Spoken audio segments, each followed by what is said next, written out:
So the fact of the matter is, no matter if you're working on your first vehicle, that's a customer and they're paying you for money, regardless if it's literally your first ever vehicle, or if it's your first couple vehicles, if that's your first customer ever, if you have little to no experience, if you have several years of experience, the fact is, if they call you out and they pay you for your services and you're on site or over the phone, and they're talking to you and they're interested in your services, and when you actually go out to them and you're servicing their vehicle, you have a level of authority over them with detailing, right? If they're calling you, they're paying you for your services and they want you to fix their problem, they see you as the authority. Regardless of how much experience or how long you've been doing it, you are the professional in their eyes. And that's very important to take into consideration, because when you are first starting out, when it is your first several customers, you will oftentimes be shy, a little nervous, kind of scared, anxious. You want to make sure you're doing the services correctly. You want to completely wow them and satisfy them. But in their perspective, in the customer's perspective, you're running a business. You're the detailing professional. They don't know how long you've been doing it. Quite frankly, they probably don't even care how long you've been doing it. They just know, hopefully, that you can fix their problem, whatever that problem may be, whether it's in their interior, the exterior, the headlights, the engine, whatever the case may be. They hired you to solve their problem, and you are going to deliver that promise and that solution. Now, if you run into a problem, and this is the cold truth about having your own business and someone calling you out. Let's say you're on site and they ask you to remove a scratch or remove a stain from the interior or the exterior, and you yourself are not that experienced in that particular situation where you yourself can't do it, but you in the back of your head, or whether you know or not, is actually removable. So let's say there's a scratch, you try to remove it with some compound, with a buffer, and it doesn't come out.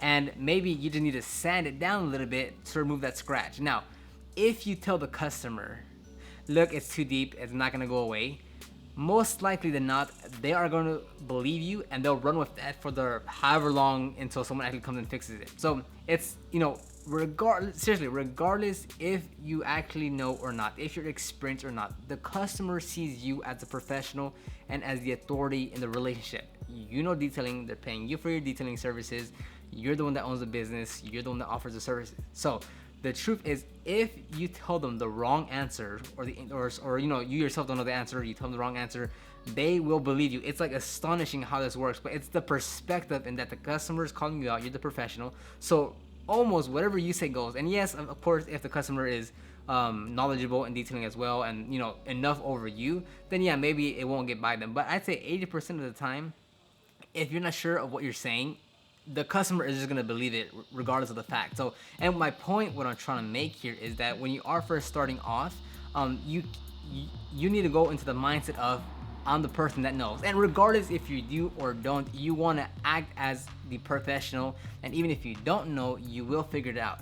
But the main point I'm trying to say is that, a lot of times detailers will get frustrated or mad that they're going to the lower competition where their services aren't that great, they're very cheap. You can really run circles around them all day and night with your services, with your quality, with your customer service. But the truth is that those customers believe those detailers that are the cheaper competitors everything that they're saying. And same thing will apply to you. When someone calls you out for your services, they will believe most of what you're saying because you are the professional. So I'm just kind of pointing out the perspective and the mindset of what the customer believes when they're in the perspective of you, as opposed to what you're thinking on how the customer sees you. So when you get called out, when you're on site, they will take your word regardless if you're wrong, regardless if you know or you don't know, regardless of how experienced you are. They will most likely take your word for it until they either do their own research, they talk to someone else, they hire another detailer, they get their own knowledge themselves. But for the most part, whatever you say goes. So if you are shy, nervous, scared, anxious, the main thing you need to have is confidence. And not confidence that you know how to do every single last thing in the detail, that you have to be doing this for 3 years minimum in order to offer these services.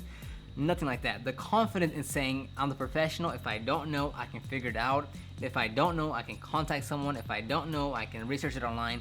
That's the type of confidence that you need. Not so much that you act like if someone asks you, you need to know the answer right then and there. Nothing like that. Because again, the customer will believe whatever you say. So if you have a problem that you can't figure out, you need to have the confidence to say, you know what, I'm not that sure. I've had other people go through that. They've had mixed reviews.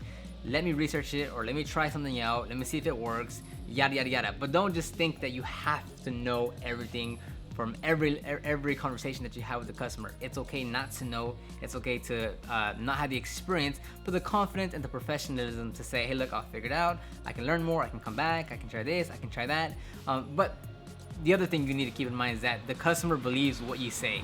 You can tell them the most awful advice ever, and they will most likely believe you simply due to the fact that, number one, they're not knowledgeable. They probably aren't gonna do the research, hence why they're calling you. And the only time they'll actually know that you were wrong or incorrect is if they hire someone else, or if they do their own research and get the actual correct information. So hopefully this video helps. Number one, it was to go over the mindset of the perspective and the mindset of the customer to you, and the mindset and perspective from you to the customer. And it really just baffles me. I mean, you can literally say such wrong information and the customer will believe you because they see you as the authority. It's really crazy. It blows my mind. And that's just, you really need to take that into consideration, because if you're just starting off, you don't need to be perfect, because the customer will accept your knowledge, your information. Now, are you going to be wrong every single time and not care for what you say? Yeah, you probably shouldn't do that, obviously, if you're trying to be, have a reputable, professional image for yourself. But, you don't need to be perfect. You won't make mistakes. The customer's still going to believe you. That's just how business goes. So leave your comments down below if you've had those experiences where, you clearly see that you either don't know, you don't have the experience, but the customer still takes every word that you say. It happens 80% of the time. It's just how it goes, because you're the authority in their eyes. You're the professional, you're the business owner, you've been doing this X amount of time, so you know what's going on.